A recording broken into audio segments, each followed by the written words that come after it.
కృతజ్ఞతలు చెల్లించుకొనుచున్నాము నాయన. ఈ యొక్క ఉదయకాల సమయమున తండ్రి నాయన ఎవరైతే అనారోగ్య సమస్యలతో బా బాధపడుతున్నారో, ఎవరైతే అనారోగ్య సమస్యలతో తండ్రి నీ ప్రార్థన అవసరతల కోసం తండ్రి యేసయ్య నాయన మెసేజ్ చేసి ఉన్నారో తండ్రి నాయన ప్రభా బిడ్డలకు స్వస్థత కలగచేయండి. వారి యొక్క శరీరాన్ని బలపరచండి నాయన. శరీరంలో ఉన్న బలహీనతలు తీసివేయండి. మీరు రోగాలపైన అధికారివై ఉన్నారు తండ్రి. మీరు గద్దించగా తండ్రి అవి మీకు లోబడును నాయన. మీరు స్వస్థపరిచే దేవుడు తండ్రి. గుడ్డివారిని తండ్రి చూపు ఇచ్చారు. కుంటివారిని లేవనెత్తారు నాయన. యేసయ్య చెవిటి వారికి వినికిడిచ్చారు తండ్రి. పచ్చగల వాయువుని తండ్రి నాయన స్వస్థపరిచారు తండ్రి. అయ్యా నీటిని ద్రాక్షారసముగా మార్చే దేవుడు తండ్రి.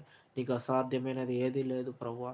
ఈ సమయంలో తండ్రి రోగాలతో తండ్రి అయినా జ్వరములతో తండ్రి, పెరాలసిస్‌తో తండ్రి, అనేకమైన శరీర సంబంధమైన తండ్రి రోగాలతో బాధపడుతున్న బిడ్డలకు అయినా మంచి ఆరోగ్యము ప్రసాదించండి. లైవ్‌లో పాల్గొంటున్న ప్రతి బిడ్డకు గూడా మంచి ఆరోగ్యము ప్రసాదించండి నాయన.